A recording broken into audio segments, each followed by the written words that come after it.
Pendant 3 ans de mariage, mon mari ne m'a jamais touchée, même pas du bout des doigts. Mais le jour du divorce, en voyant la photo sur ma carte de médecin, il s'est effondré sur le champ. Nous divorçons. Cette phrase lancée par son mari après 3 ans de mariage résonna dans ses oreilles comme une sentence de mort. Hélène, une femme qui avait tout sacrifié pour son mari, Alexandre Augier, l'héritier d'un vaste empire commercial, se voyait maintenant jetée au hasard de la vie, tout cela parce que son premier amour, Christine Serin, qui souffrait d'une rare maladie cardiaque, était revenue dans sa vie. Mais Alexandre ne le savait pas. Il ne pouvait même pas imaginer que cette épouse pathétique, à ses yeux, qu'il avait si facilement écartée, était en réalité la légendaire chirurgienne cardiaque, la Dr E, à qui il était prêt à supplier, offrant des millions d'euros pour sauver sa bien-aimée. C'est maintenant que commençait la vengeance triomphale et excitante d'Hélène. En 3 ans de mariage, son mari ne l'avait jamais touchée. Mais le jour du divorce, en voyant sa photo sur les documents, il s'est effondré. Dans la cuisine spacieuse flottait l'odeur aromatique d'un ragoût de bœuf au vin rouge. Avec un torchon immaculé, je séchais soigneusement un plat de porcelaine blanche, éliminant la moindre goutte d'eau de son bord. Aujourd'hui, c'était notre 3e anniversaire de mariage, celui d'Alexandre Augier et le mien. Pendant les 3 dernières années, j'avais joué le rôle d'une épouse vertueuse et soumise. J'avais renoncé à tous mes rêves de jeunesse et j'étais devenue une ombre dédiée à prendre soin de sa nourriture et de son repos. En passant dans la salle à manger, j'ai personnellement allumé les bougies sur la table. Quand l'horloge sonna exactement 19 heures, la porte principale s'ouvrit et des pas familiers et fermes se firent entendre. Alexandre entra dans la maison. Comme toujours, il était élégant, froid et hautain, une chemise blanche impeccablement repassée, une cravate gris clair nouée avec précision. Je m'approchai avec un doux sourire pour lui enlever sa veste, mais Alexandre s'inclina légèrement, évitant mon contact. Ma main resta suspendue dans l'air et redescendit lentement. Pendant 3 ans, il ne m'avait pas touché, m'empêchant de franchir la ligne qui nous séparait de simples colocataires. Il se dirigea directement vers la table, examina les plats délicieusement servis et posa son regard sur mon visage. Il mit la main dans la poche de son gilet et en sortit une épaisse enveloppe marron qu'il jeta sur la table. Le bruit de l'enveloppe heurtant le plateau de verre résonna sèchement dans le silence assourdissant. Je fixai l'enveloppe. Un pressentiment sinistre grandissait dans ma poitrine. Alexandre écarta une chaise, s'assit, joignant ses mains, les posa sur la table. Sa voix, grave et légèrement rauque, résonna clairement, « Nous divorçons ». Ces 2 mots qui glissèrent de ses lèvres avec facilité transpercèrent mon cœur comme une lame aiguisée. Je restai pétrifié, m'efforçant pour que ma voix ne tremble pas. Quelle est la raison? Aujourd'hui, c'est notre 3e anniversaire de mariage. Pourquoi as-tu pris une décision si cruelle précisément ce jour? Alexandre leva les yeux vers moi. Dans ses yeux, longs et en amande, il n'y avait pas la moindre once de chaleur. Christine est revenue, répondit-il impassiblement. Elle m'attend. Je ne peux pas continuer à la faire souffrir.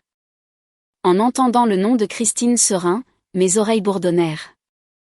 Son premier amour, la femme qu'il avait gardée cachée au plus profond de son cœur toutes ces années. Je me souvins de cette nuit fatidique il y a 3 ans.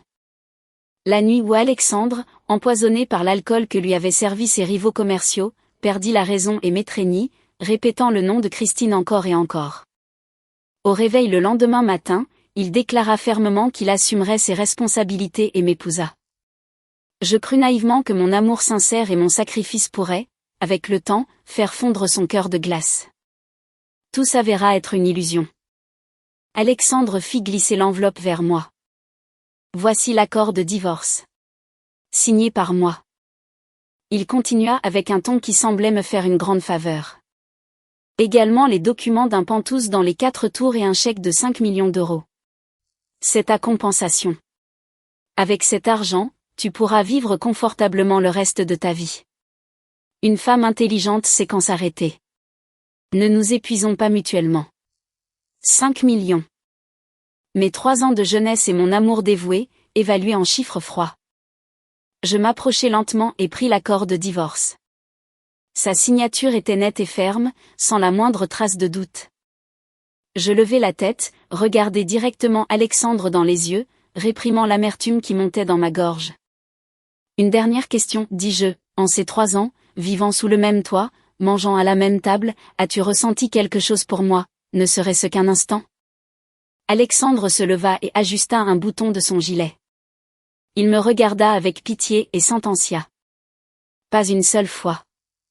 Cette réponse impitoyable éteignit la dernière étincelle d'espoir dans mon âme. Mon cœur se serra comme s'il était serré dans un poing, mais étrangement, je ne versai pas une larme. La déception extrême s'était transformée en une armure de glace qui emprisonnait mes sentiments. J'acquiesçai, tendis la main et pris le stylo-plume qui se trouvait près des documents. Cette nuit-là, je ne fermai pas l'œil. L'énorme manoir de la Moraleja sombra dans l'obscurité froide et vide. Alexandre était parti dès qu'il avait laissé les papiers du divorce, comme s'il ne voulait pas rester dans cette maison une seconde de plus. Je m'assis sur le canapé du salon, contemplant les objets de décoration que j'avais moi-même choisis. Maintenant, tout semblait une moquerie. Quand les premiers rayons du soleil du matin filtrèrent à travers les rideaux, je me levai et allai dans la chambre. Du coin le plus éloigné de l'armoire, je sortis une valise noire et commençai à ranger mes affaires personnelles. Je ne pris que quelques ensembles de vêtements simples et les livres de médecine que je lisais depuis mes études. Les bijoux chers et les robes de créateurs qu'Alexandre m'achetait lors des fêtes par pure formalité. Je les pliai soigneusement et les laissai dans l'armoire. J'enlevai mon alliance de mon annulaire et la posai sur l'accord de divorce, à côté du chèque de 5 millions d'euros et des documents du Penthouse. Dans le coin inférieur droit du document, j'apposai ma signature. Mon écriture était ferme, irrégulière, sans l'ombre d'un doute. Je rendais toute la compensation intégralement. J'avais commencé ce mariage les mains vides et le cœur plein d'amour. Maintenant, je partais les mains vides et un cœur glacé et indifférent. Je sortis mon téléphone et appelai André. André Fauconroy, mon meilleur ami depuis l'université et directeur d'un important centre médical international à Madrid, répondit presque instantanément. J'ai divorcé. Viens me chercher. Ma voix était étonnamment calme. André garda le silence quelques secondes puis répondit avec fermeté. Attends-moi. J'arrive dans 15 minutes. En attendant André, je sortis mon ancienne carte SIM, la brisai en 2 et la jetai à la poubelle. J'en insérai une nouvelle dans un téléphone de rechange. Je bloquai tous les numéros d'Alexandre et de sa famille. Je les supprimai des réseaux sociaux et coupai tout contact possible. Dès l'instant où je franchirais cette porte, nous deviendrions des inconnus absolus pour toujours. La Porsche argentée d'André s'arrêta devant les portes du manoir. Il sortit de la voiture, vêtu d'un élégant costume bleu foncé. En me voyant avec une petite valise, André ne posa pas de questions inutiles. En silence, il rangea les bagages dans le coffre et m'ouvrit la porte passager. La voiture démarra, laissant derrière elle l'imposante maison. Je m'appuyai contre le siège et fermai les yeux, sentant une sensation de liberté et de légèreté se répandre dans tout mon corps. Quelques jours plus tard, André me raconta ce qui se passait dans l'entreprise d'Alexandre. Lorsque sa secrétaire lui laissa sur le bureau l'accord de divorce signé et les actifs restitués, Alexandre resta perplexe. Il ne s'attendait pas à ce que sa femme, toujours soumise et obéissante, parte d'une manière si décidée sans accepter un seul centime. Cependant, sa surprise s'évanouit rapidement. Maintenant, toute l'attention d'Alexandre était centrée sur la santé de Christine. Elle souffrait d'une forme rare d'insuffisance cardiaque et son état empirait chaque jour. Alexandre, utilisant tous ses contacts et son argent, cherchait le meilleur chirurgien cardiaque connu sous le pseudonyme de la Dr. E. En entendant cela, je souris amèrement. Alexandre ne se doutait même pas que la Dr. E, qu'il cherchait si désespérément, était son ex-femme, celle qu'il avait lui-même rejetée. L'automne avancé arriva à Madrid. L'air devint froid et humide. Je venais de participer à un séminaire médical privé pour spécialistes d'élite, organisé secrètement par André. Il y avait longtemps que je n'avais pas ressenti un tel plaisir, en me plongeant pleinement dans de profondes discussions professionnelles sur la chirurgie cardiaque. En prenant les rapports médicaux et en analysant des cas chirurgicaux complexes, je sentais le sang bouillir à nouveau dans mes veines. En sortant du centre de conférence, je pris une grande inspiration. André me lança les clés de sa Porsche. Il dit qu'il avait bu un peu de vin au cocktail et ne voulait pas conduire. J'étendis la main et attrapai les clés avec dextérité, acquiesçant. Mes compétences au volant avaient toujours étonné André. Simplement, pendant les 3 dernières années, je les avais cachées en moi, vivant une vie tranquille. Je m'assis au volant et démarrai le moteur. Le rugissement du sportif était puissant. Quand la voiture s'engagea dans le dense trafic de la Castellana, André me toucha légèrement le bras et me montra du doigt le rétroviseur. La voiture de ton ex-mari. Je jetai un coup d'œil dans le rétroviseur. Une Maybach noire se déplaçait lentement dans la voie d'à côté. La vitre était à moitié baissée et je pus voir le profil froid d'Alexandre. Il fronçait les sourcils en regardant notre voiture. Sans doute reconnut-il ma silhouette familière au volant. Immédiatement, la Maybach accéléra, changeant de voie, se colla juste derrière notre Porsche. Je saisis fermement le volant. Mon regard s'aiguisa. Pourquoi me suivait-il ? Alexandre voulait vérifier avec quel homme riche son ex-femme sans défense s'était liée. Je n'allais pas satisfaire sa curiosité. Je changeai de vitesse et enfonçai l'accélérateur à fond. La Porsche bondit en avant comme un prédateur, laissant la Maybach loin derrière. Alexandre, furieux, accéléra également et se lança à la poursuite. Les 2 voitures zigzaguaient entre les autres véhicules dans les rues animées de la ville comme si elles effectuaient une acrobatie. Je restai d'un calme absolu, trouvant la moindre faille dans le trafic à la vitesse de l'éclair. À un grand carrefour, le feu clignota en orange. J'accélérai un peu plus. Je tournai brusquement le volant, frôlant presque un camion frigorifique. Et à la dernière seconde, juste avant qu'il ne passe au rouge, je franchis la ligne d'arrêt. La Maybach d'Alexandre fut piégée derrière les voitures qui attendaient le vert. Par le rétroviseur latéral, je le vis frapper le volant de rage. Je souris. Je m'engageai dans une ruelle étroite et le perdis définitivement de vue. Quel pilote tu es, rit André à gorge déployée sur le siège passager. Je réduisis la vitesse à la normale. Je ne veux pas rester lié au passé, dis-je à André. À partir d'aujourd'hui, la faible et soumise Hélène Louve est morte. Je vais vivre ma vraie vie. Cette nuit-là, André et moi étions assis dans son bureau personnel. Il me servit un verre d'eau et, le visage grave, me conseilla de retourner officiellement à la médecine. Mon talent en chirurgie cardiaque était digne du respect de la communauté médicale mondiale. Le pseudonyme de la docteure avait été autrefois l'espoir d'innombrables patients atteints de maladies incurables. Le fait que j'ai enterré ce talent dans une cuisine pendant 3 ans était une perte énorme pour la société. Je bus une gorgée d'eau. Je réfléchis un instant et acquiesçai. Il était temps de reprendre ce qui me revenait de droit. Le lendemain matin, avec ma carte d'épargne personnelle, je me dirigeai vers les magasins de luxe de la rue Serrano. Je jetai tous les vêtements sombres et ennuyeux que ma belle-mère m'obligeait à porter pour paraître décente. Je choisis plusieurs tailleurs élégants qui mettaient en valeur ma silhouette élancée dans un salon de beauté. Je me fis couper mes cheveux longs en un carré moderne et stylé. Je me peignis les lèvres d'un rouge intense. Je me regardai dans le miroir. Quand une femme cesse de s'accrocher à l'amour, elle commence à briller. En sortant d'une boutique, je me retrouvai face à face avec Alexandre, accompagné de plusieurs assistants. Il inspectait les magasins appartenant à son groupe. Lorsque nos regards se croisèrent, je vis clairement le choc dans ses yeux. Alexandre resta paralysé, incapable de croire que cette femme élégante et sûre d'elle-même était son ex-femme, celle qui marchait toujours la tête baissée. Sans changer d'expression, je passai à côté de lui comme si j'étais une étrangère. Le bruit de mes talons sur le sol de marbre résonnait avec confiance et rythme. Après avoir quitté la zone commerciale, je me dirigeai directement vers la clinique d'André. J'avais rendez-vous avec Victor Ramus, un ancien camarade de l'université et maintenant chef du département de chirurgie cardio-thoracique. Victor fut extrêmement heureux que j'aie décidé de reprendre le travail.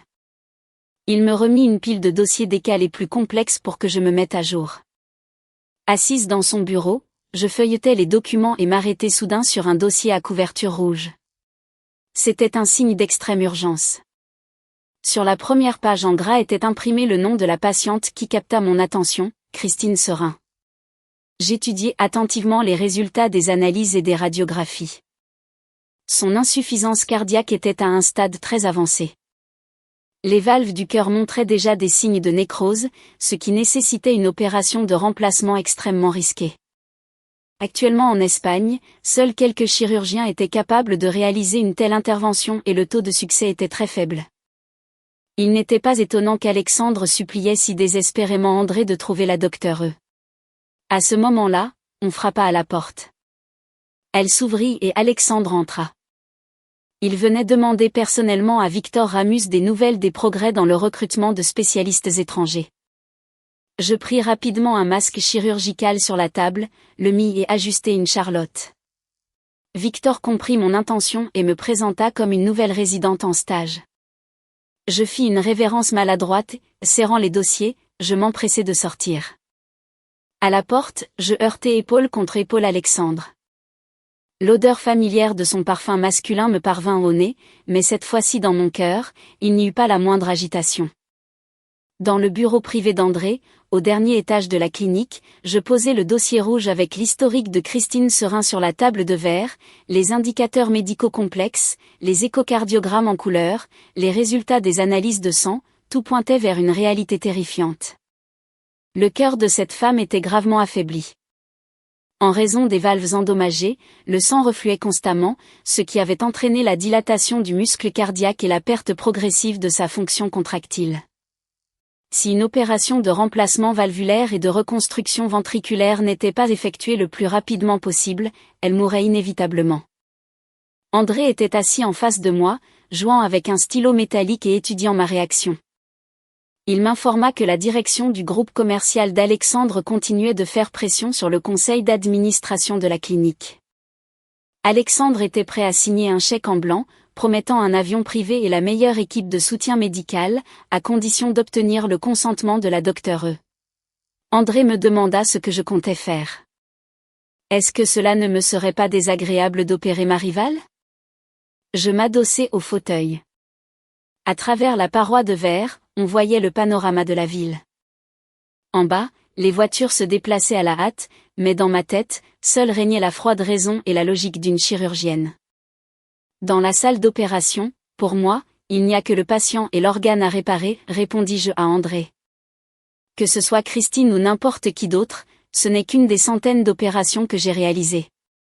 Cependant, je n'avais pas l'intention de faire de la charité pour mon ex-mari. Il m'avait impitoyablement arraché 3 ans de ma jeunesse. Il était maintenant temps de réclamer ce que cela valait. Je demandai à André de rédiger un contrat de prestation de services médicaux spéciaux. Le coût de l'opération que je fixai fut de 5 millions d'euros. En espèces, le paiement serait effectué en un seul versement à la signature du contrat, quel que soit le résultat de l'opération. De plus, j'imposai 3 conditions de confidentialité innégociables. Premièrement, je n'établirai aucun contact direct avec la patiente ou sa famille, ni avant ni après l'opération. Deuxièmement, toutes les communications professionnelles et les mises à jour sur l'état de santé seraient effectuées exclusivement par l'intermédiaire de mon représentant André Fauconroy. Troisièmement, pendant les consultations et l'opération elle-même, je porterai une tenue de protection complète et utiliserai un distordeur de voix. Tout type de photographie ou d'enregistrement vidéo était strictement interdit. Toute violation de ces conditions par la famille de la patiente entraînerait l'annulation immédiate de l'opération et les 5 millions d'euros ne seraient pas remboursables. Après m'avoir écouté, André éclata de rire, loua ma détermination et appela immédiatement sa secrétaire pour rédiger le document. À peine une demi-heure plus tard, le contrat avec ces dures conditions était imprimé. André prit les papiers et se dirigea personnellement vers la salle de réception VIP, où Alexandre l'attendait. Je restai dans le bureau, savourant un café noir sans sucre. Le goût amer au bout de la langue aiguisait encore plus mon esprit. 15 minutes plus tard, André revint et jeta sur la table le contrat avec la signature énergique d'Alexandre. Selon André, en voyant les conditions absurdes et la somme de 5 millions d'euros, le visage d'Alexandre se pétrifia. Il frappa la table, traitant avec rage la docteure d'escroc sans scrupules qui faisait commerce de vies humaines. Mais quand André l'informa calmement que c'était la seule condition préalable et qu'en cas de désaccord, la docteure s'envolerait immédiatement pour les États-Unis, Alexandre dut signer en serrant les dents. La signature d'Alexandre sur ce papier était beaucoup plus marquée et enfoncée que sur l'accord de divorce d'il y a quelques jours. L'arrogance du magnate, toujours au sommet du pouvoir, s'était finalement pliée à la question de vie ou de mort de la personne qu'il aimait. Je pliai soigneusement le contrat et le rangeai dans mon sac. L'affaire des 5 millions avait officiellement commencé. À partir de ce moment, le contrôle absolu était entre mes mains et il ne lui restait qu'à obéir. Le lundi matin, je déménageai dans un luxueux penthouse au 35e étage d'une tour du centre-ville. Il appartenait à André. Il était décoré dans un style minimaliste dans des tons blancs et gris et disposait d'un système de sécurité à plusieurs niveaux, avec reconnaissance faciale et un ascenseur privé. Debout sur le balcon balayé par le vent, on pouvait embrasser du regard tout le panorama de la ville. Le téléphone sur la table sonna rythmiquement. J'entrai et appuyai sur le bouton de réponse. Dans la voix d'André, à l'autre bout de la ligne, on entendait une légère moquerie. Il m'informa que l'assistant personnel d'Alexandre avait mobilisé beaucoup de monde pour chercher des informations sur Hélène Louve. Ils avaient traqué toutes les agences immobilières, examiné les listes de passagers des compagnies aériennes et même interrogé les voisins de mon ancien appartement d'étudiante. Mes données d'enregistrement, grâce à la prévoyance d'André, avaient été complètement effacées. Alexandre commençait à s'énerver. Il soupçonnait que j'avais disparu avec l'aide d'un homme influent. Qu'il cherche, lui dis-je, André. Plus Alexandre s'efforcera de me trouver, plus vite il réalisera qu'en 3 ans de vie commune, il ne connaissait absolument pas la femme qu'il avait à ses côtés. Je terminai l'appel et m'approchai du bureau, où j'allumai un ordinateur spécial connecté directement au serveur sécurisé de la clinique. Aujourd'hui, c'était la première vidéoconférence privée avec l'équipe médicale d'Alexandre. Exactement à 14 heures, je lançai le programme d'appel vidéo crypté. Je tirai les rideaux, plongeant la pièce dans la pénombre, et n'allumai qu'une lampe de table qui projetait une lumière tamisée sur le mur derrière moi. Je mis une blouse blanche, une charlotte chirurgicale et un masque FFP3 qui couvrait les 2/3 de mon visage. Le distordeur de voix était attaché à mon cou et configuré sur un ton neutre et grave. J'appuyai sur le bouton de connexion. L'écran se divisa en deux. D'un côté, ma silhouette sombre. De l'autre, la salle de conférence lumineuse de la clinique. Alexandre était assis au centre, les mains jointes sur la table. Autour de lui étaient assis Victor Ramus et les meilleurs cardiologues de Madrid. On ne voyait pas Christine. Probablement son état ne lui permettait pas de se lever du lit. Le regard d'Alexandre, aiguisé comme une lame, se fixa sur l'objectif de la caméra comme s'il tentait de m'arracher le masque. L'atmosphère dans la salle de conférence était extrêmement tendue. Victor Ramus rompit le silence en informant des changements dans le rythme cardiaque de Christine au cours des dernières 24 heures. J'écoutais attentivement, notant rapidement les indicateurs importants dans un carnet. Quand Victor eut terminé, je parlais. Ma voix, qui sortait des haut-parleurs, était froide, monotone et complètement inconnue. Je signalais directement les erreurs dans le plan de traitement thérapeutique actuel, observant que l'utilisation de fortes doses de diurétiques aggravait gravement la fonction rénale de la patiente. J'exigeais l'interruption immédiate de 2 types d'inhibiteurs enzymatiques et leur remplacement par une thérapie de soutien myocardique direct développée par moi. Tous dans la salle prenaient des notes en silence, craignant de perdre un seul mot. Personne n'osa remettre en question mes jugements précis et mon professionnalisme écrasant. Seul Alexandre, maintenant sa posture, fronça légèrement les sourcils. « Docteur, interrompit-il soudainement mon analyse. Votre voix me semble étrangement familière. Nous nous sommes déjà rencontrés. » Dans ces mots, il y avait une nette tentative de sonder le terrain. Alexandre était un homme extrêmement perspicace. Peut-être son intuition avait-elle capté des notes familières dans ma façon d'accentuer les mots malgré le timbre complètement altéré. Je ne montrai pas la moindre perturbation et regardai directement la caméra. Ma voix, passée par le modulateur, devint encore plus froide et tranchante. Je ne suis pas payé pour répondre à des questions oisives. Si Monsieur Augier ne fait pas confiance à mon professionnalisme, il peut résilier le contrat dès maintenant. Je vous prie de transférer la pénalité sur mon compte avant 17 heures aujourd'hui. Ma réplique cinglante et mon ton arrogant firent taire Alexandre. Il serra les poings, mais dut finalement s'excuser pour son impertinence récente. J'acquiesçai froidement et ordonnai à Victor Ramus de préparer un bloc opératoire de simulation et de m'envoyer toutes les données de la tomographie dans l'heure. Je coupai la connexion de manière décidée. L'écran de l'ordinateur s'éteignit et la pièce replongea dans le silence. Le premier assaut était à moi. Alexandre, sans se rendre compte de la vérité qui se trouvait sous son nez, était complètement tombé sous mon influence. 3 jours après la vidéoconférence, l'état de Christine se compliqua. Ses constantes vitales changeaient de manière chaotique et je dus me rendre personnellement à la clinique pour évaluer son état. André garantit le plus haut niveau de sécurité. Tout le 8e étage où se trouvait l'unité de soins intensifs fut complètement bouclé. Les caméras de surveillance du couloir furent temporairement désactivées. Les infirmières et les médecins de garde furent réaffectés à d'autres zones. Seul Victor Ramus resta mon assistant. J'entrai dans le vestiaire médical et commençai à enfiler une tenue de protection spéciale. D'abord, un pyjama chirurgical bleu.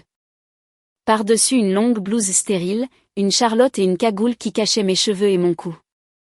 Le masque FFP3 s'ajustait fermement à mon visage.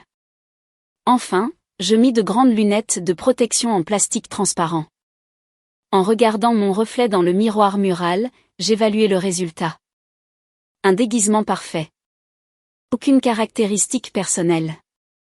J'étais complètement devenu un mécanisme médical sans émotion. Je poussai la porte et entrai dans la chambre VIP. Dans l'air se mélangeait l'odeur pénétrante des désinfectants et le délicat parfum des lys d'un vase sur la table. Christine gisait immobile sur le lit. Immaculée. Les appareils de ventilation artificielle et les nombreux moniteurs cardiaques émettaient des bips rythmiques. Son visage était pâle et sans vie. Les yeux fermés, cette femme vibrante et arrogante des photos d'Alexandre n'était maintenant qu'une créature fragile, s'accrochant à la vie grâce à un battement artificiel. Cette faiblesse n'avait rien à voir avec les ruses qu'elle utilisait pour attirer à nouveau Alexandre. Je m'approchai du lit et commençai l'examen clinique. Mes mains gantées de latex touchèrent sa poitrine. J'appuyai légèrement sur les points autour du sternum pour évaluer le degré de rétention d'eau. Je plaçai soigneusement le stéthoscope sur les zones des valves, écoutant le souffle du sang qui refluait. Son pouls était extrêmement irrégulier et le muscle cardiaque montrait déjà des signes de sclérose.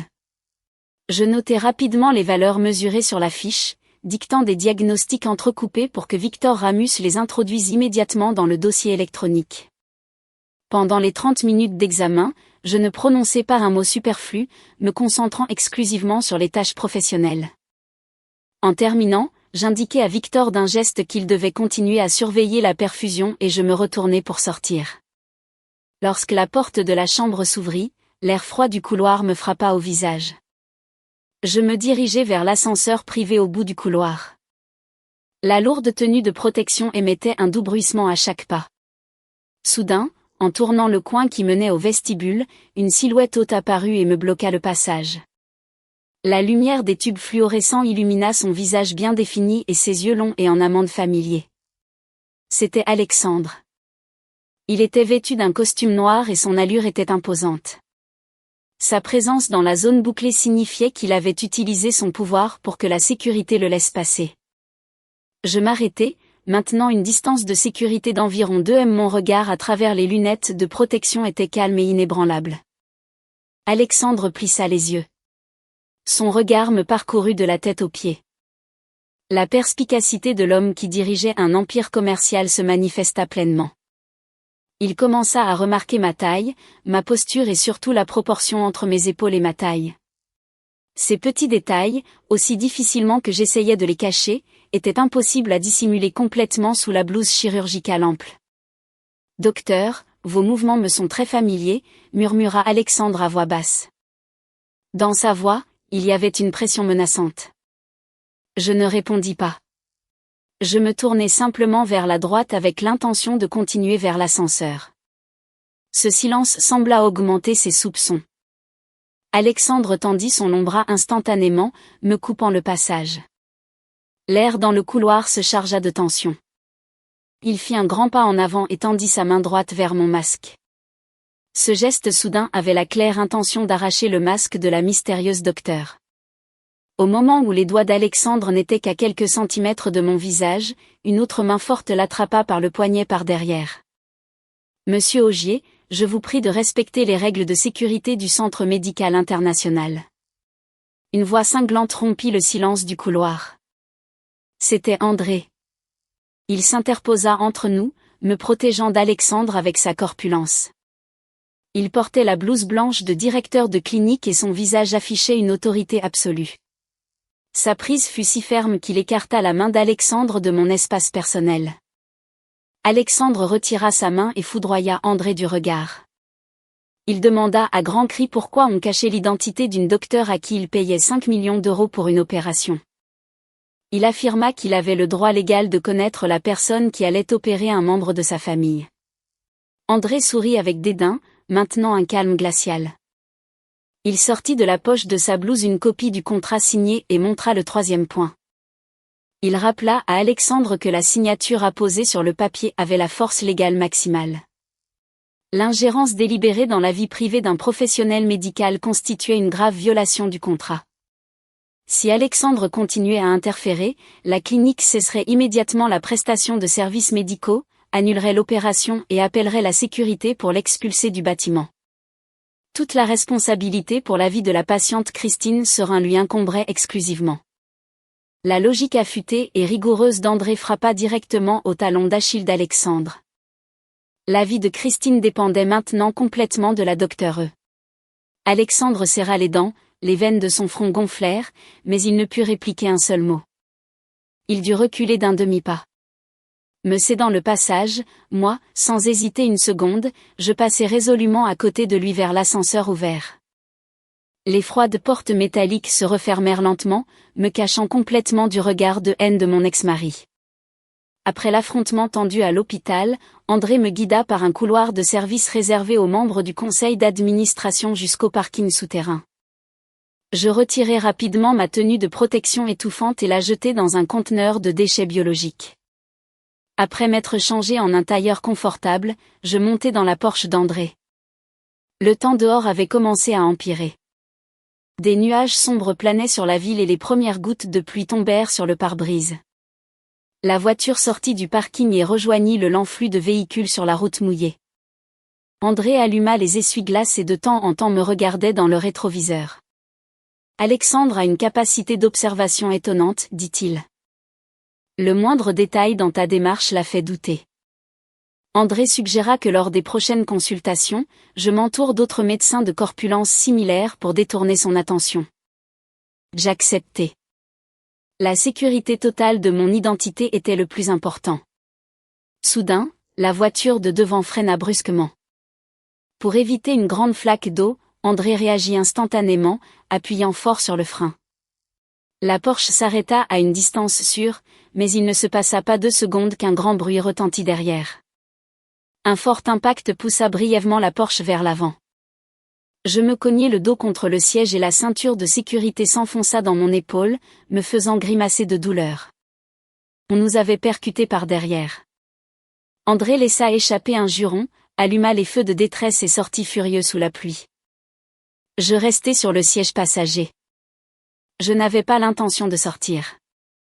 Les vitres de la Porsche étaient teintées avec la feuille thermique noire la plus chère. De l'extérieur, il était impossible de me voir. À travers la vitre brouillée par la pluie, j'observais la scène. L'accident avait été causé par une sportive rouge vif à 2 portes. Sa partie avant était très cabossée contre le robuste pare-choc arrière de la Porsche. La porte de la voiture rouge s'ouvrit et une jeune femme en sortit. Elle portait une robe de créateur très courte et des talons aiguilles, se protégeant de la pluie avec un sac à main coûteux. À son visage fortement maquillé, je reconnus immédiatement Elisa, la sœur d'Alexandre. Elisa Augier avait toujours fait ce qu'elle voulait, à l'abri du pouvoir et de l'argent de sa famille, elle conduisait sous la pluie sans maintenir la distance de sécurité et distraite par son téléphone, ce qui lui fit perdre le contrôle. Mais au lieu d'admettre sa faute, Elisa commença à se comporter comme une enfant riche arrogante. Elle criait à André au milieu de la rue bruyante, le pointant du doigt. Elle l'accusa d'avoir freiné brusquement exprès pour lui extorquer de l'argent et menaça d'appeler son frère, qui lui démolirait la voiture. André, les bras croisés, gardait un calme glacial. Il n'allait pas discuter avec une personne irrationnelle. Il sortit simplement son téléphone et photographia froidement le lieu de l'accident, les plaques d'immatriculation et le point de collision. André dit clairement à Elisa que tout était enregistré, que la faute était entièrement celle du conducteur de derrière pour ne pas avoir maintenu la distance. Il lui proposa d'appeler la police de la route pour qu'elle établisse un constat ou de payer volontairement la réparation de la Porsche, qui s'élevait à plusieurs dizaines de milliers d'euros.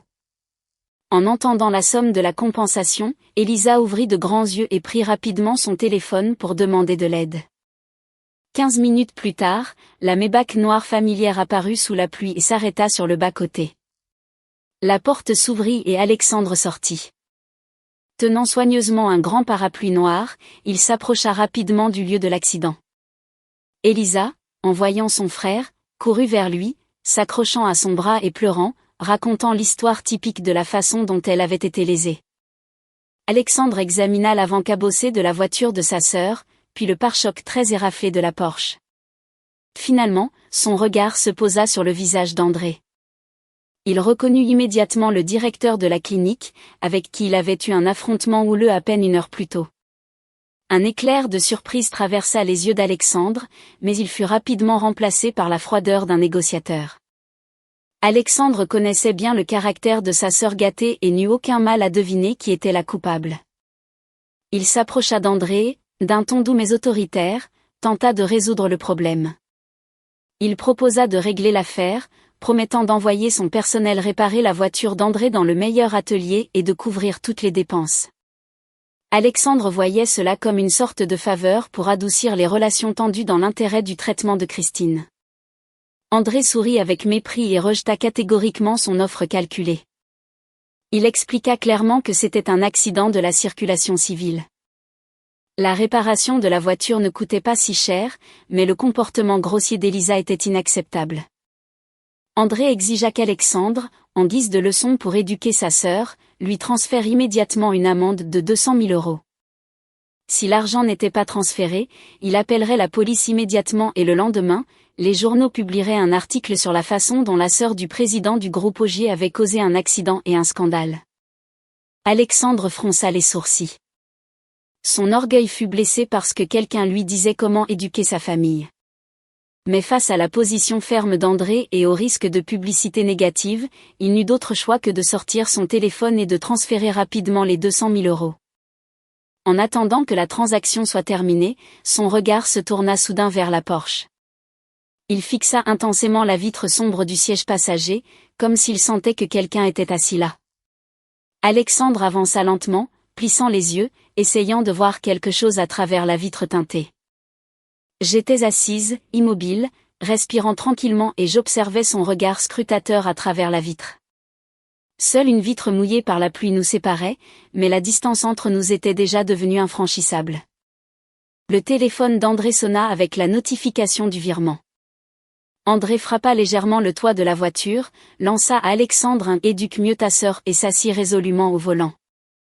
La Porsche démarra en rugissant dans le brouillard pluvieux, laissant les frères et sœurs Ogier perplexes debout au milieu de la rue froide. Je regardai dans le rétroviseur et souris presque imperceptiblement. Le spectacle pathétique de cette famille, qui fut autrefois la mienne, ne pouvait plus émouvoir mon cœur une seule seconde. 2 semaines après l'incident de la circulation, la communauté médicale de Madrid organisa un gala de bienfaisance et un symposium scientifique. À l'événement assistèrent les meilleurs spécialistes nationaux et étrangers, des directeurs de grandes cliniques et de nombreux entrepreneurs prospères qui investissaient dans le secteur de la santé. André m'envoya une invitation d'honneur. Il considérait que c'était le meilleur moment pour mon retour officiel dans les cercles médicaux sous le nom d'Hélène Louve pour me séparer définitivement du masque trop visible de la docteure et commencer à agir de mon propre chef. Cette nuit-là, J'étais debout devant le grand miroir de ma chambre, préparant ma tenue. Cette fois-ci, je décidai de me débarrasser complètement de l'image de femme modeste et discrète que j'avais entretenue pendant les 3 dernières années.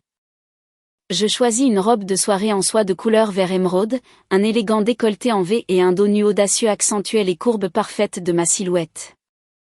Une haute fente dans la jupe rendait ma démarche gracieuse et assurée. Je mis des talons hauts ornés de pierres brillantes. Je relevai mes cheveux courts en un chignon haut et complétai mon look avec des boucles d'oreilles en perles noires. Le maquillage rehaussait l'expressivité de mes yeux et mes lèvres d'un rouge intense. La femme dans le miroir était éblouissante, sûre d'elle et pleine de vie. Une luxueuse berline envoyée par la clinique me conduisit jusqu'à la majestueuse entrée d'un hôtel 5 étoiles. Lorsque la porte s'ouvrit, je fus aveuglé par les flashs des caméras. Je sortis de la voiture, redressai le dos et répondis avec un sourire élégant aux salutations polies des organisateurs. En entrant dans le somptueux salon de banquet, inondé par la lumière des lustres en cristal et rempli des sons de la musique classique, je m'intégrai rapidement dans l'atmosphère de l'élite intellectuelle. André s'approcha, me prit le bras et me conduisit au centre pour me présenter aux spécialistes étrangers. Là, je retrouvai le professeur Richard, une éminence en chirurgie cardiaque, avec qui j'avais travaillé pendant mon séjour aux États-Unis. Le professeur fut surpris et très heureux de me voir. Nous nous plongeâmes rapidement dans une conversation professionnelle. Dans un anglais fluide, je prononçais avec précision des termes médicaux complexes. J'analysais avec confiance pour le professeur les avantages du remplacement valvulaire endoscopique minimalement invasif tout en signalant les risques qui pouvaient survenir pendant la circulation extracorporelle. Les spécialistes environnants écoutaient en silence et dans leurs yeux se lisait un respect sincère pour cette jeune mais érudite docteure. Au milieu de notre conversation, je sentis un frisson dans le dos. Une vive intuition me dit que quelqu'un m'observait fixement. Je terminai lentement mon analyse pour le professeur Richard et me retournai. À quelques pas de moi, comme pétrifié, se tenait Alexandre. Il portait un smoking noir parfaitement ajusté et tenait un verre de vin à la main en compagnie de plusieurs partenaires commerciaux. Alexandre était venu au gala, évidemment, pour établir plus de contacts dans les cercles médicaux pour le traitement de Christine. Son regard était fixé sur moi. Il y avait un mélange d'étonnement, de choc et d'une perplexité extrême. Il ouvrit la bouche pour dire quelque chose, mais il semblait que son souffle s'était coupé. Son ex-femme, qu'il avait toujours considérée comme une petite souris grise et méprisée, était maintenant au centre d'un salon luxueux, conversant avec confiance en anglais avec les meilleurs spécialistes du monde. Ce contraste brutal fut comme une gifle à son arrogance habituelle. Alexandre s'excusa auprès de ses accompagnateurs et se dirigea rapidement vers moi. Il s'arrêta devant moi. L'odeur familière des cigares se mêlait à la tension qui émanait de son corps. « Que faites-vous ici » dit Alexandre. Dans sa voix grave et rauque se contenait la fureur. « Qui vous a permis de venir dans un endroit comme celui-ci avec ces allures ?» Je remuai légèrement ma coupe de champagne, observant avec froideur son visage renfrogné. « Monsieur Augier, il semble que vous ayez oublié que nous avons divorcé. » Répondis-je avec un sourire moqueur. « Toutes les formalités sont réglées. Où que j'apparaisse, quoi que je porte et avec qui que je parle, c'est ma liberté personnelle. Quel droit avez-vous de me contrôler ?» Ma réponse cinglante fit taire Alexandre. Il serra la coupe si fort que ses phalanges blanchirent. Alexandre n'était pas habitué à ce qu'on lui réponde de manière si impitoyable. Il baissa la voix, essayant de garder son calme. Il croyait que je mettais en scène ce spectacle exprès, qu'avec l'argent de la compensation j'avais acheté des vêtements chers et m'étais infiltré dans la haute société pour attirer son attention. Les fantasmes d'Alexandre me firent éclater de rire. Je fis un demi-pas en avant, réduisant la distance pour qu'il entende clairement chacun de mes mots. J'ai rendu votre compensation de 5 millions d'euros pour préserver mon honneur, dis-je, accentuant chaque mot et détruisant complètement son arrogance. Cette robe que je porte est mon droit d'être ici, tout cela je l'ai gagné avec mon intelligence et mes capacités. Ne confondez pas votre statut avec le mien. Actuellement, à mes yeux, vous valez moins qu'une seule feuille d'un rapport de pathologie. Cela dit, je me retournai résolument et partis. Alexandre resta debout au milieu du salon comme une statue de pierre. Le bas de ma robe émeraude glissa froidement et indifféremment sur sa jambe. Je m'approchai d'André et continuai à trinquer avec les spécialistes, effaçant complètement cet homme de mon champ de vision. 3 jours après le gala de bienfaisance, ma vie retrouva le rythme intense de l'hôpital. Le vendredi après-midi, juste après avoir terminé une complexe opération d'angioplastie, André appela. Dans sa voix, on notait de l'irritation et de la tension.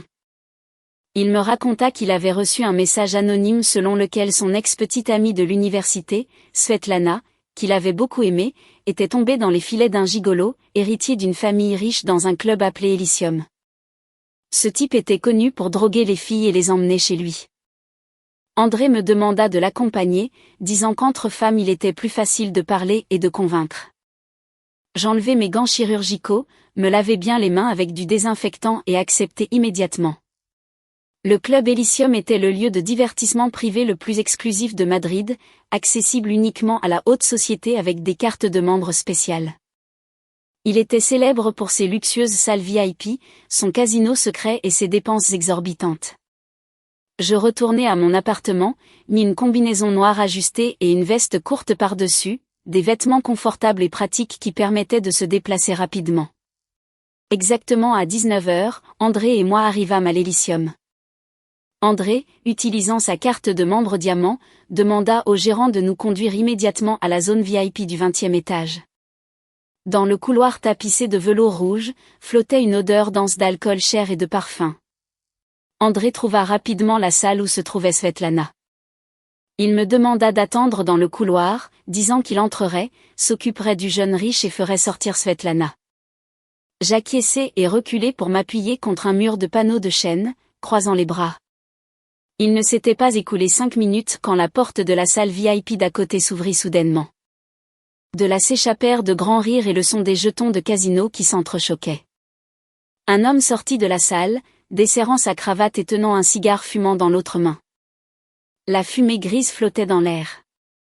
Je jetai un coup d'œil rapide et reconnus immédiatement Alexandre. Le monde est vraiment petit.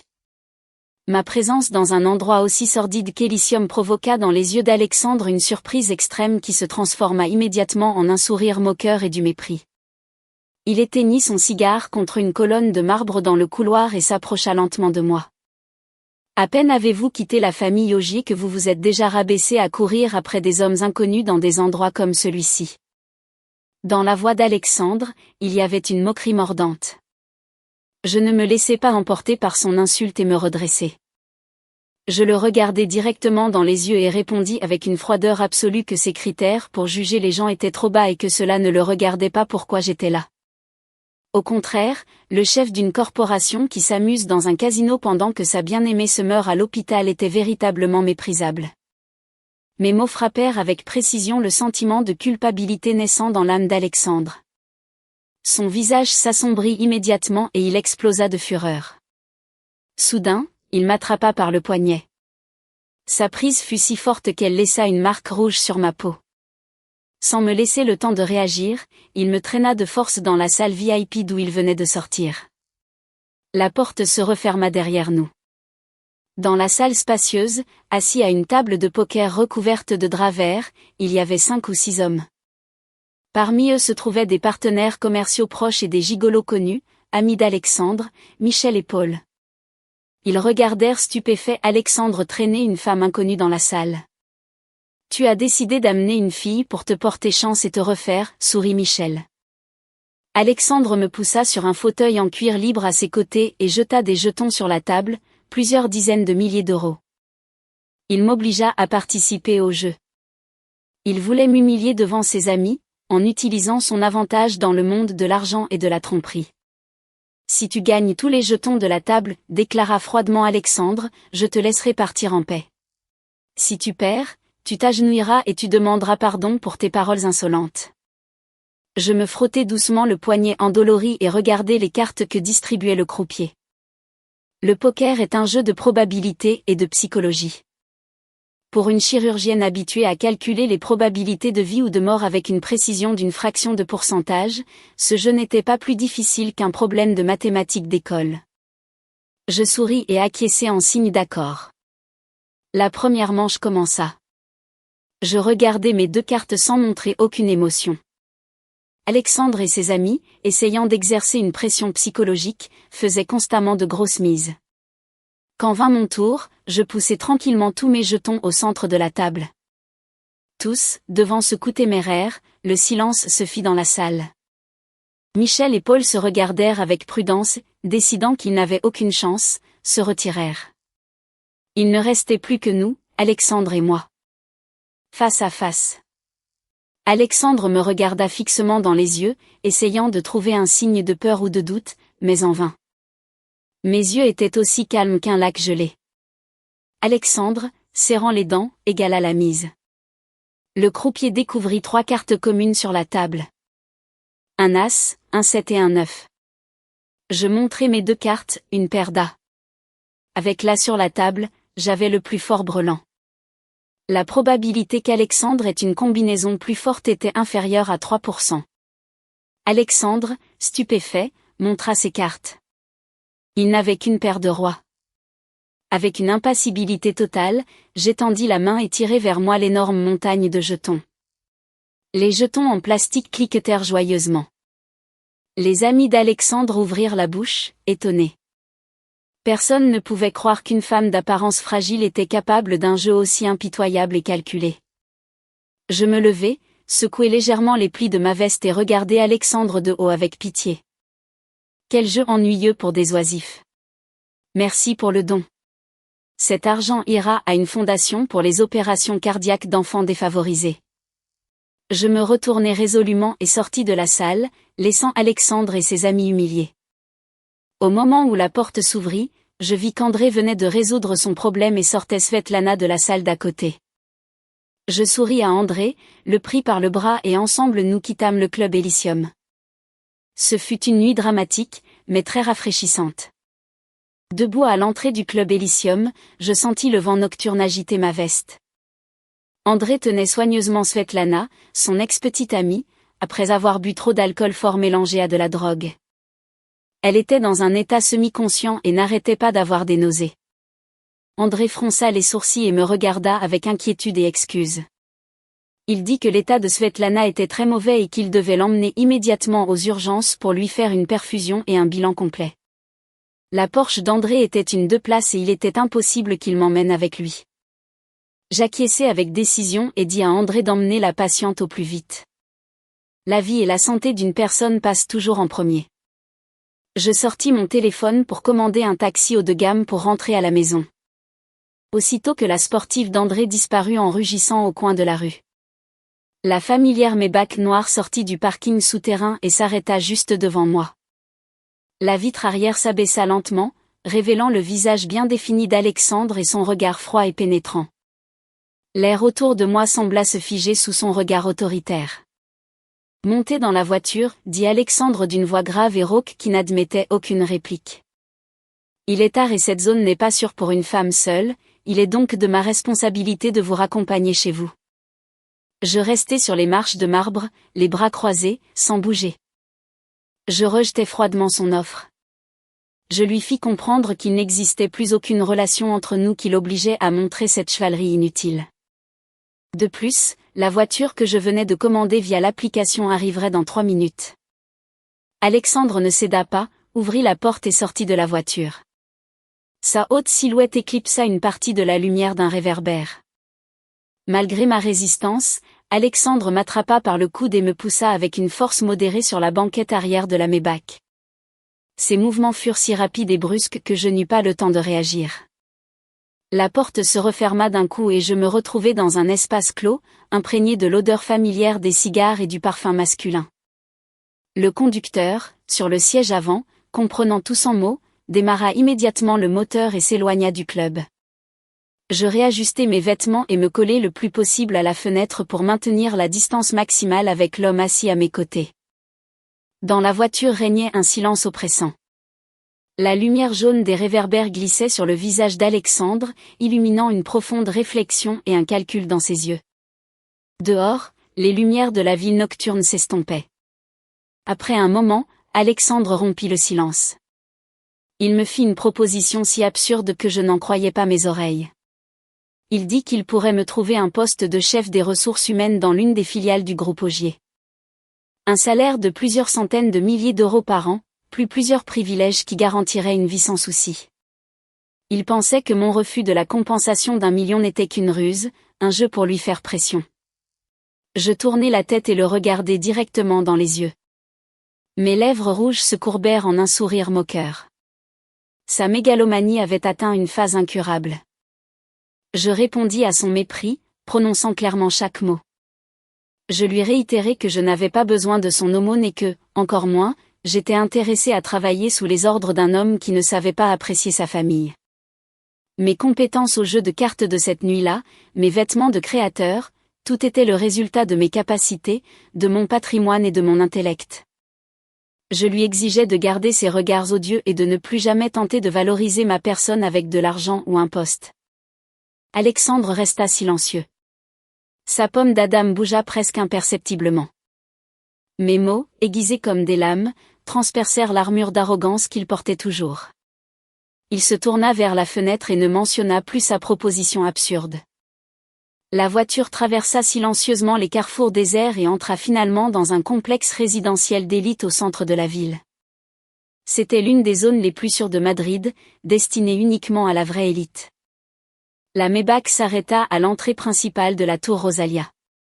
On ne pouvait accéder au hall qu'avec une carte de résident ou via un système de reconnaissance faciale. Le visage d'Alexandre refléta l'étonnement. Il ne s'attendait absolument pas à ce que je puisse vivre dans un endroit aussi cher et exclusif. Quand j'étendis la main pour ouvrir la porte, Alexandre m'arrêta soudainement. Dans sa voix se mêlaient la fatigue et une légère contrainte. Il m'informa que sa mère, Isabelle, était rentrée d'un voyage en Europe ce matin-là. Elle ne savait pas encore que nous avions finalisé le processus de divorce.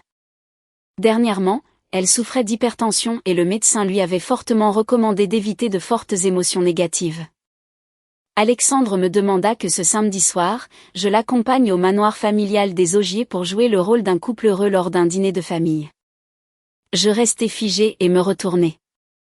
Isabelle était la seule personne de la famille Ogier qui s'était sincèrement souciée de moi et m'avait traité avec une chaleur maternelle. Dans les moments les plus solitaires et douloureux des 3 dernières années, elle avait toujours été de mon côté, réprimandant Alexandre pour son indifférence.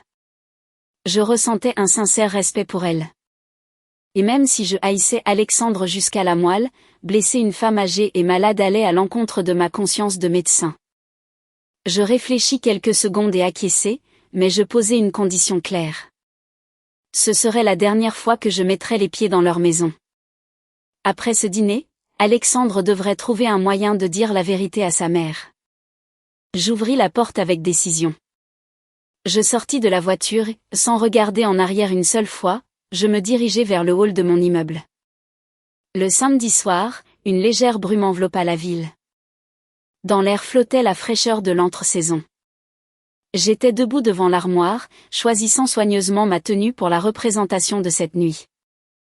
Je laissai de côté les robes ajustées et séductrices et choisis une robe longue en soie de couleur crème, discrète, avec un décolleté rond. Je relevai mes cheveux courts et modernes en un chignon bas élégant et discret, cachant les pointes audacieuses. Je retirai mon maquillage voyant, ne laissant qu'une crème protectrice et une légère teinte rosée sur mes lèvres. En seulement une demi-heure, je m'étais parfaitement transformée en l'épouse soumise et patiente que j'avais été pendant 3 ans. En me regardant dans le miroir, je ris de moi-même. Un déguisement parfait pour tromper le monde. À 18h, la Maybach d'Alexandre s'arrêta devant le hall de mon immeuble. Je sortis avec une démarche mesurée. Dans mes yeux, il n'y avait aucune trace de la dureté et de l'arrogance habituelle. Quand j'ouvris la porte passager, Alexandre, qui consultait des documents sur une tablette, resta immobile un instant. Son regard parcourut ma tenue modeste, mon visage sans maquillage et mes manières contenues. Une expression de perplexité apparut sur son visage. Il ne s'attendait probablement pas à ce que je me glisse dans le rôle si rapidement et parfaitement. Alexandre détourna le regard, toussa et ordonna au chauffeur de démarrer.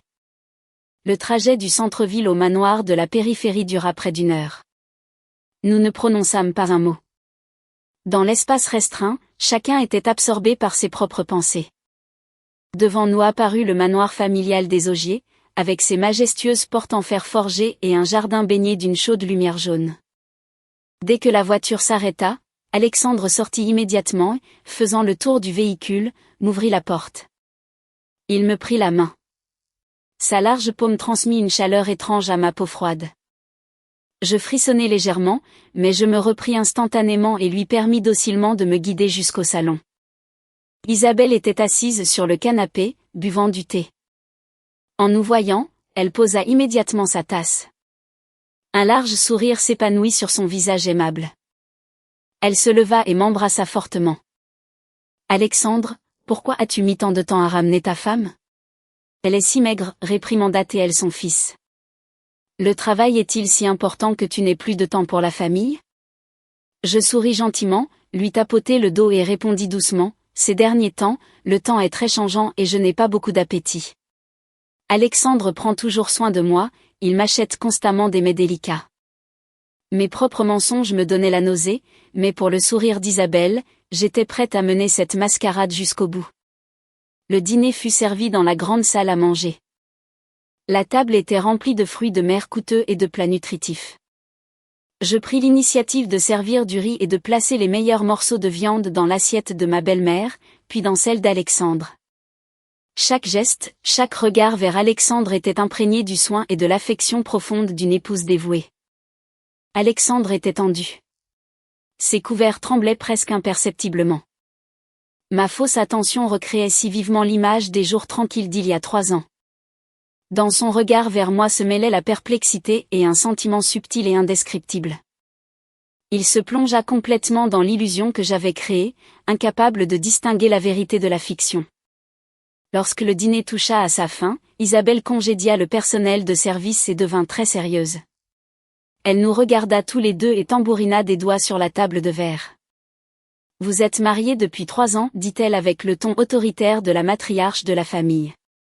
C'est assez de temps pour asseoir les affaires et renforcer les sentiments. Maintenant, l'objectif principal est d'avoir un héritier. » Elle soupçonnait qu'Alexandre était la cause du retard. Elle pensait que la pression de diriger la corporation lui avait causé de graves problèmes de santé physique, l'empêchant de concevoir. Je baissai la tête et serrai fermement le bas de soie de ma robe, retenant à grand-peine un rire triomphant qui menaçait de s'échapper. Les paroles directes d'Isabelle furent un coup fatal pour l'ego d'un homme aussi arrogant qu'Alexandre. Son visage se pétrifia et il laissa tomber ses couverts sur la table avec force. Il tenta d'expliquer que sa santé était parfaite, que simplement l'entreprise avait trop de projets importants à ce moment-là et que ce n'était pas le moment de s'occuper d'avoir des enfants. Isabelle n'accepta pas les excuses, frappa la table et donna un ordre irrévocable. Elle exigea que le lundi à 9h du matin, Alexandre reporte toutes ses affaires et m'emmène personnellement au meilleur centre médical international de Madrid pour un bilan de santé reproductive complet. Elle déclara qu'elle enverrait avec nous son assistant le plus fidèle pour recevoir le rapport de première main. Si Alexandre avait des problèmes, il devait être traité immédiatement, pas caché ni évité. Je levai vers Alexandre des yeux pleins de larmes, feignant une offense extrême et de la soumission. « Alexandre, écoutez votre mère, lui conseillai-je doucement. Vous ne devriez pas, pour le travail, aller à l'encontre de sa volonté et la contrarier. La santé est le plus important. » Mes paroles bienveillantes, comme une étincelle dans une poudrière, privèrent Alexandre de tous ses arguments. Il me regarda fixement. Ses mâchoires étaient serrées et les veines de ses tempes gonflaient, mais il ne put prononcer un seul mot de refus devant sa mère. Le dîner tumultueux se termina dans un silence oppressant, laissant le magnate arrogant avec une sentence appelée bilan de santé reproductive. Le dîner de famille, qui s'était déroulé dans une atmosphère oppressive, se conclut enfin. Alexandre, invoquant une vidéoconférence urgente avec des partenaires étrangers, s'excusa auprès de sa mère et dit que nous devions partir. Isabelle acquiesça, mais n'oublia pas de répéter son ordre ferme concernant le rendez-vous à la clinique le lundi matin. Je fis une révérence docile, mis une fine veste en maille et suivis Alexandre vers la sortie. Dès que nous disparûmes du champ de vision d'Isabelle, toute ma douceur et ma retenue s'évaporèrent instantanément, remplacées par ma détermination habituelle et froide. L'air nocturne en périphérie était particulièrement froid. Un vent pénétrant murmurait parmi les érables, dispersant des feuilles sèches sur le chemin de gravier. Je marchais rapidement vers le parking, souhaitant quitter au plus vite cet endroit hypocrite. Alexandre me suivait de près. Le bruit de ses chaussures sur les pierres marquait un rythme pressé, trahissant clairement sa fureur contenue. Arrivé à la Maybach, je n'attendis pas que le chauffeur ouvre la porte et j'atteignis moi-même la poignée. À ce moment-là, une main forte me tira en arrière. Alexandre se jeta sur moi et m'emprisonna avec son corps massif contre la carrosserie froide de la voiture. Ses larges épaules bloquèrent complètement la lumière du réverbère, projetant une ombre dense sur mon visage.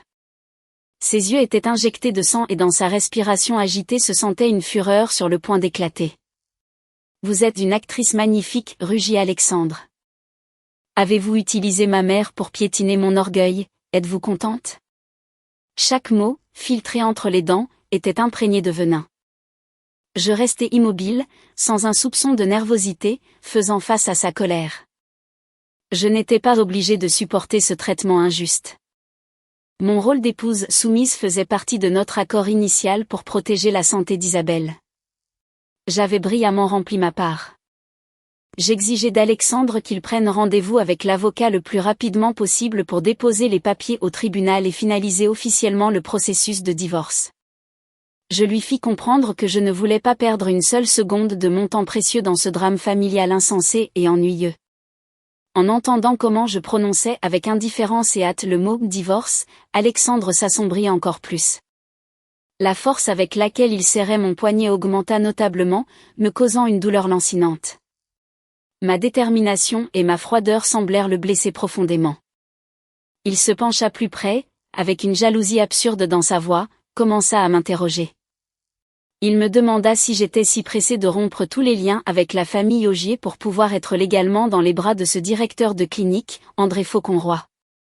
Alexandre croyait que tous mes changements drastiques, de ma façon de m'habiller à mon ton arrogant, avaient été provoqués par un autre homme. Je ne pus retenir un sourire moqueur devant ces conjectures enfantines. La mentalité d'un dictateur qui se croyait le centre de l'univers était véritablement absurde. De ma main libre, je le poussai fortement sur la poitrine pour créer un peu de distance et pouvoir respirer. L'air autour de nous sembla se figer, se transformant en de la glace tranchante. « Monsieur Augier, vous avez une imagination trop fertile, dis-je froidement, d'une voix d'acier, brisant ses fantasmes. Une fois que nous aurons signé les papiers du divorce, de qui je tombe amoureuse, avec qui je sors, ce sera ma liberté personnelle protégée par la loi. Vous êtes jour et nuit occupé avec votre premier amour, Christine Serin, pourquoi essayez-vous de m'empêcher de trouver un nouveau bonheur? Ne m'imposez pas l'égoïsme d'un perdant. » Mes paroles impitoyables furent comme une douche froide sur son ego. Il resta paralysé. Ses yeux s'ouvrirent, déconcertés.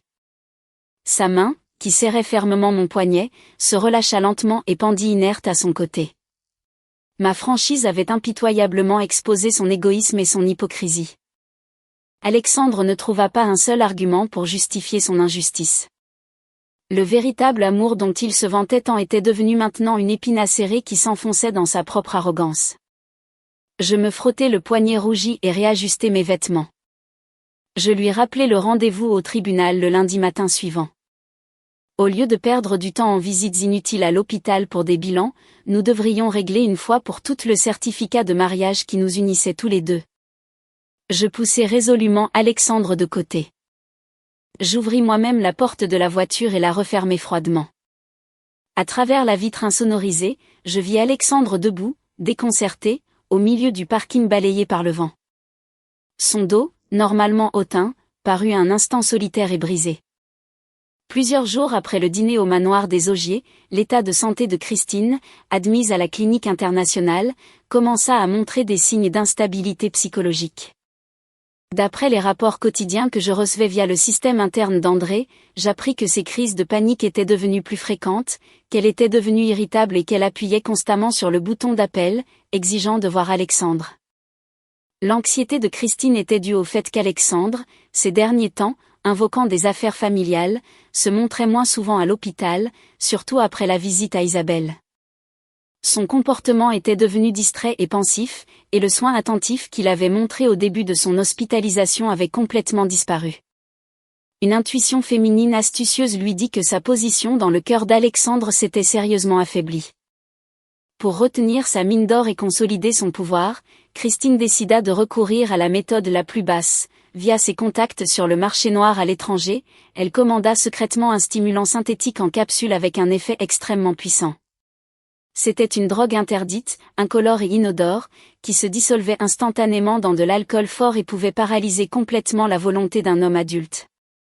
Elle paya une énorme somme d'argent pour corrompre l'un des serveurs du club Musa, où Alexandre avait l'habitude d'organiser des fêtes privées avec ses partenaires commerciaux.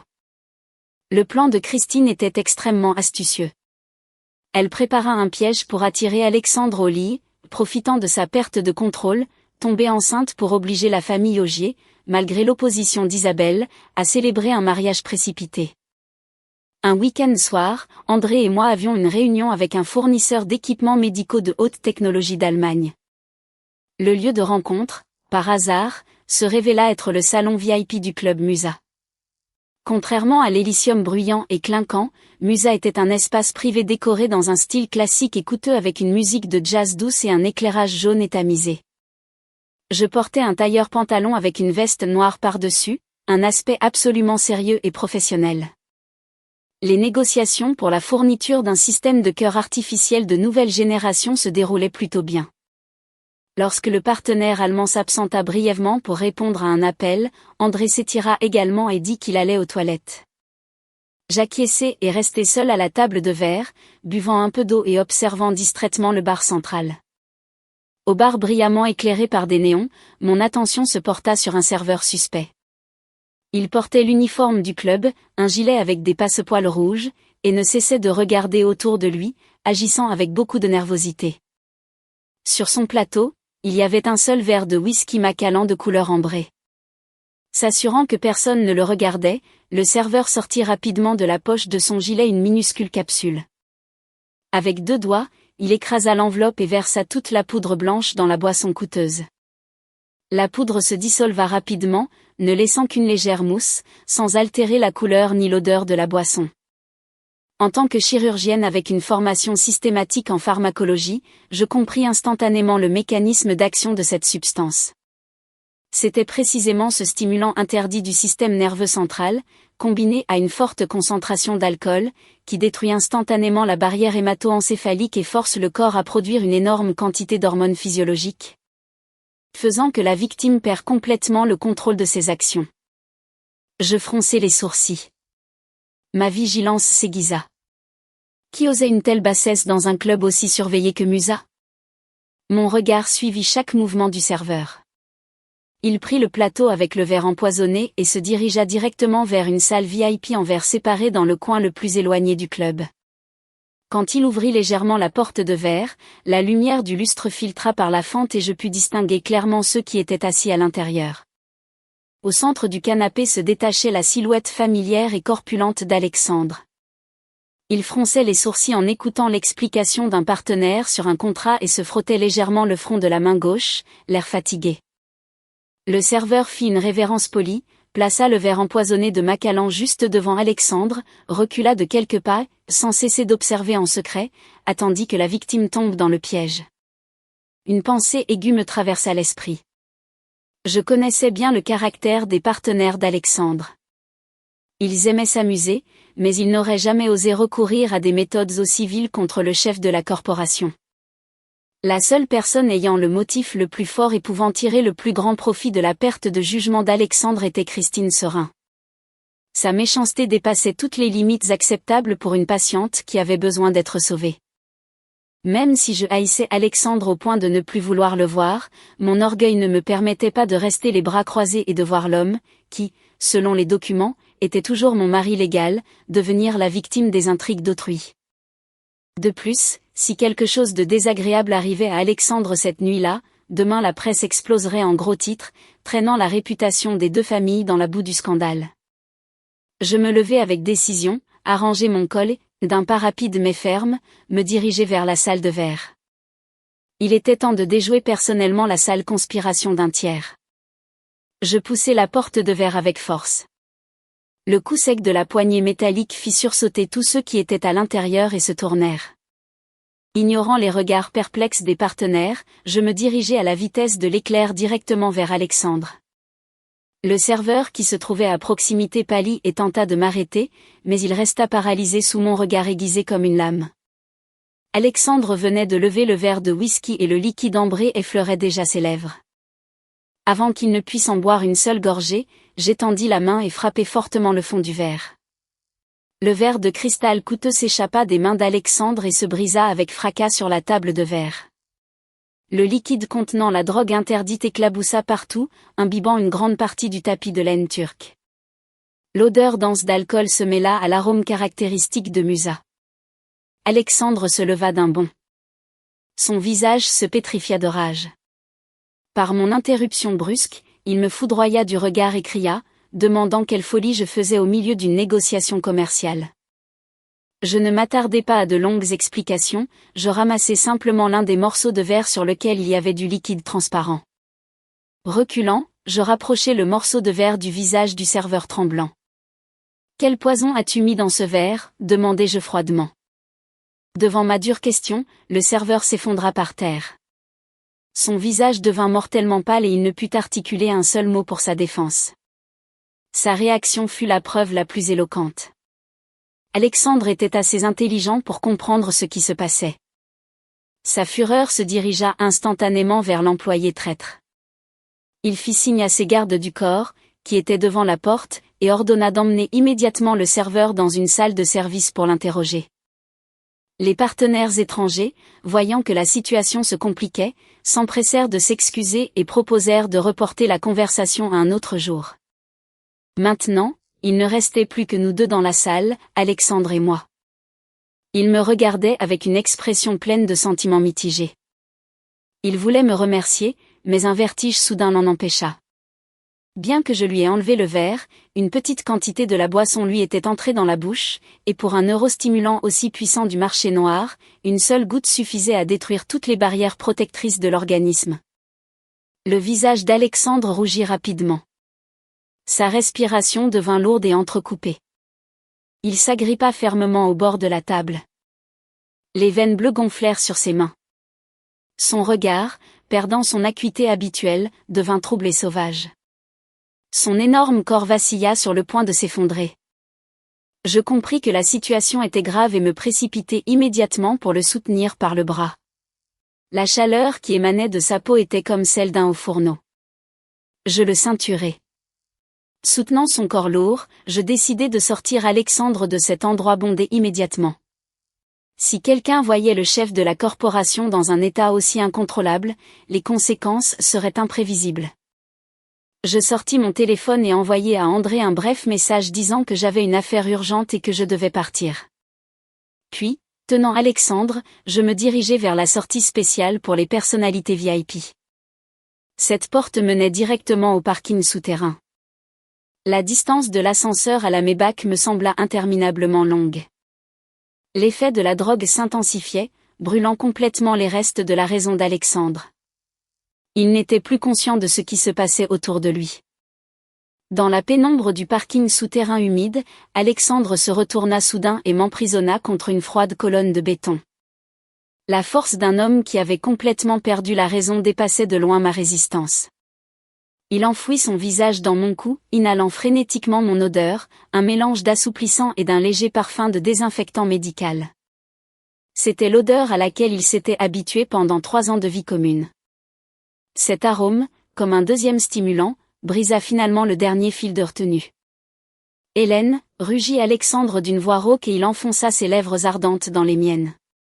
Son baiser fut instinctif, brusque, plein d'un désir possessif.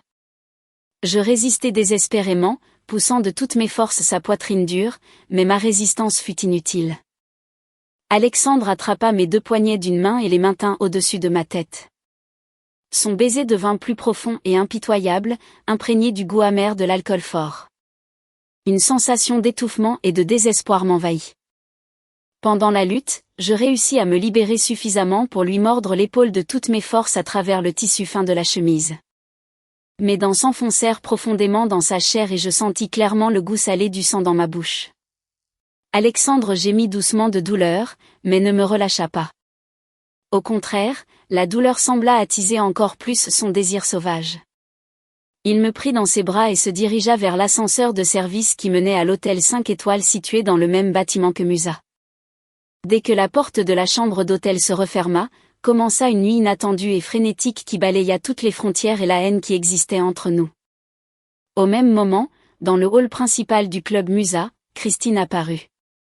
Elle enfonça un chapeau jusqu'aux yeux et se couvrit le visage de lunettes de soleil, entrant précipitamment. Elle avait calculé précisément le moment où la drogue devait faire effet pour apparaître comme la sauveuse. Mais lorsqu'elle ouvrit la porte de la salle VIP, son regard ne rencontra que des verres brisés et une flaque de la boisson empoisonnée sur le tapis. Alexandre n'était pas là et il n'y avait aucune trace de sa présence dans le bâtiment. Christine piétina le sol de rage et se mordit la lèvre jusqu'au sang. Son plan parfait s'était effondré en un instant. La lumière brillante du soleil filtrait par une fente dans les épais rideaux, projetant un pâle rayon jaune sur les draps froissés. J'ouvris lentement les yeux. Tout mon corps me faisait mal. Devant moi apparut l'intérieur d'une luxueuse suite d'hôtels, meubles en acajou, un lustre en cristal, un épais tapis de laine. Tout parlait de son coût élevé. Les souvenirs de la nuit frénétique me revinrent clairement en mémoire. Une nuit qui détruisit complètement toutes les barrières protectrices que j'avais construites avec tant de soin depuis le jour où j'avais quitté la maison des Augiers. Je tournai la tête. Alexandre dormait profondément. Sur son visage gonflé, dépouillé en rêve de son arrogance habituelle et froide, ne se lisait que la fatigue et l'épuisement après que l'effet de la drogue interdite eût complètement disparu. Le drap était tombé jusqu'à sa taille, révélant son torse musclé. Près de la clavicule droite, à l'endroit de la morsure profonde, le sang avait coagulé. Cette marque était très visible. C'était le signe de ma résistance désespérée et la seule preuve de ma présence dans cette chambre. La nuit dernière, je ne me suis pas permise la faiblesse ni la panique, comme l'aurait fait une jeune femme. La raison d'une chirurgienne l'emporta rapidement. J'écartai le drap avec soin. Je me levai du lit, ramassant les vêtements éparpillés sur le sol, je m'habillai rapidement. J'allai à la salle de bain et me lavai le visage à l'eau froide, essayant de me ressaisir au maximum. En regardant mon pâle reflet dans le miroir, je me répétais que cela n'avait été qu'un incident physiologique provoqué par l'action de substances chimiques. Cela n'avait aucune signification émotionnelle et ne changerait absolument pas ma décision concernant le divorce. En sortant de la salle de bain, je pris mon sac et sortis dans le couloir silencieux. En entrant dans l'ascenseur, je fis immédiatement un appel crypté à Antoine, le propriétaire de Musa et partenaire d'André, responsable du système de sécurité du club.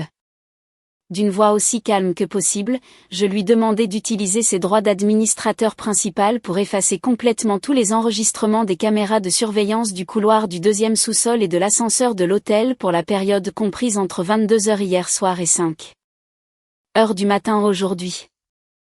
Antoine, en recevant l'ordre, exécuta immédiatement l'opération d'effacement irréversible des données. Toutes les traces de la façon dont je tenais Alexandre et monté à l'hôtel furent effacées à jamais de ce monde. 1 heure après mon départ, Alexandre se réveilla lentement. Il fronça les sourcils à cause d'un fort mal de tête, un effet secondaire du stimulant. Il se massait doucement les tempes, essayant de reconstituer les fragments de souvenirs de la nuit précédente. Il se souvenait clairement que le serveur avait mis quelque chose dans sa boisson et qu'Hélène l'avait sauvé en lui renversant le verre. Mais tout ce qui s'était passé après était plongé dans un épais brouillard. Alexandre s'assit quand le drap glissa, l'air froid de la climatisation toucha sa peau nue. Son regard parcourut la chambre vide. À part lui, il n'y avait personne. Ses vêtements étaient éparpillés sur le sol et sur l'oreiller froissé restait un léger parfum féminin. Ce vide provoqua instantanément une forte confusion dans son âme. Soudain, il ressentit une douleur aiguë à l'épaule droite. Alexandre baissa la tête et resta figé. Sur son épaule, il y avait une marque de morsure claire et profonde. Le sang avait déjà coagulé, mais l'endroit de la morsure était encore rouge et enflé. Il courut à la salle de bain et se tint devant le grand miroir, se tournant pour mieux voir la blessure. Au moment où il vit la marque de la morsure dans le miroir, un frisson lui parcourut le dos. La sensation de la peau de la nuit précédente le frappa jusqu'au plus profond. Cette passion, cette odeur, cette résistance désespérée et surtout cette parfaite sensation de fusion. C'était la même sensation que cette nuit fatidique d'il y a 3 ans. Cette nuit où lui, empoisonné par ses rivaux, crut que la femme qui l'avait sauvé était Christine. Les pupilles d'Alexandre se contractèrent brusquement. Son souffle se coupa. Pendant les 3 dernières années, il avait cru fermement que Christine était sa sauveuse, la femme à qui il avait livré sa virginité lors de cette nuit chaotique. Mais maintenant, la marque de la morsure sur son épaule, comme une clé maîtresse, ouvrit d'un coup la porte à une vérité enfouie. Alexandre commença à se souvenir qu'il y a 3 ans, au réveil le matin, il avait vu Christine pleurer à ses côtés, mais sur son corps, il n'y avait aucune trace d'une nuit de passion ni de fatigue. Et ce qui était plus terrifiant, la femme de cette nuit-là lui provoquait une sensation étrangement familière. La même sensation que Christine, même lorsqu'ils étaient intimes, ne lui avait jamais provoqué. Les mains d'Alexandre s'agrippèrent fortement au lavabo. Il le serrait si fort que ses phalanges blanchirent. Une terrible suspicion naquit et grandit incontrôlablement dans l'âme du magnate arrogant. Si la femme de la nuit dernière n'était pas Christine, qui fut alors la femme d'il y a 3 ans? Pourquoi cette étrange coïncidence de sentiments et de sensations physiques? Alexandre sortit en courant de la salle de bain et s'habilla hâtivement. Il devait trouver Christine immédiatement et vérifier un fait très important, un fait qui pourrait détruire toutes ses croyances des dernières années. Ce matin-là, tout ce qui se passait dans la chambre VIP était enregistré par le système de vidéosurveillance secret d'André. Assise dans mon bureau, je regardais attentivement l'écran de l'ordinateur, observant chaque mouvement de mon ex-mari. La Maybach d'Alexandre s'arrêta à une vitesse dangereuse à l'entrée de la clinique. Il sortit de la voiture. La chemise froissée n'avait pas été changée. Son visage était glacial. Ignorant le salut des médecins de garde, Alexandre se dirigea à grandes enjambées directement vers l'unité de soins intensifs. Dans la chambre, Christine était assise sur le lit, appuyée sur les oreillers avec une expression nerveuse. Après l'échec total de sa conspiration avec le stimulant, elle était sur des charbons ardents. Lorsque la porte s'ouvrit soudainement, elle sursauta. En voyant Alexandre épuisé, Christine déploya immédiatement ses talents d'actrice de première classe, força quelques larmes, descendit du lit, titubant, tomba dans ses bras. Christine étreignit fortement la taille d'Alexandre et, sanglotant, commença son hypocrite lamentation. Elle mentit en disant que la nuit précédente, inquiète, elle s'était échappée de l'hôpital et était allée à Musa pour le chercher. Elle inventa une histoire sur la façon dont elle l'avait attendu toute la nuit dans le froid parking souterrain, mais n'avait même pas vu son ombre. Dans les mots de Christine, résonnait le grief et un amour profond, comme il convenait à l'image d'une pure et innocente qu'elle s'était tant efforcée de créer. Alexandre ne l'étreignit pas comme d'habitude, mais resta immobile. Ses yeux longs et en amande étaient fixés sur le sommet de la tête de Christine. On y lisait une froide observation et un calcul. À travers l'écran, je vis clairement le changement dans son expression. Il n'avait pas gobé ses larmes de crocodile. La suspicion s'était profondément enracinée dans son âme, lui redonnant l'aspect d'un prédateur impitoyable du monde des affaires. Alexandre assit doucement Christine de nouveau sur le lit. Il prétendit que sa chemise d'hôpital s'était déplacée à cause de mouvements brusques. La grande main d'Alexandre se leva et écarta délibérément le col de son pyjama ample. Son épaule droite et une partie de la clavicule furent complètement exposées sous la lumière brillante des tubes fluorescents. Peau impeccablement blanche et lisse, pas une trace d'une nuit de passion, ni de morsure, ni de griffure. Mais le plus important, le regard d'Alexandre s'arrêta longtemps sur le creux de l'épaule de Christine. Il était absolument vide. Un souvenir vivide d'il y a 3 ans affleura dans sa mémoire, brisant complètement sa volonté. Lors de cette nuit fatidique, lorsque son baiser effleura l'épaule de la femme inconnue, il se souvint clairement d'un petit grain de beauté rouge juste sous la clavicule. Ce matin, dans le miroir de la salle de bain de l'hôtel, en revoyant la marque de la morsure de la femme de la nuit dernière, ce grain de beauté rouge lui était de nouveau clairement apparu. Mais son premier amour, gravé dans son cœur, Christine Serin, n'avait pas cette marque spéciale. La vérité évidente qui se déroulait devant lui brisa l'idole de la lune dans son cœur. La grande fraude de 3 ans avait été démasquée sans pitié. La véritable sauveuse avait été rejetée par lui, tandis que l'imposteur avait été soigneusement protégé et même défendu au prix d'un mariage légal. La sensation d'avoir été utilisée et trahi fit que la poitrine d'Alexandre s'agita lourdement.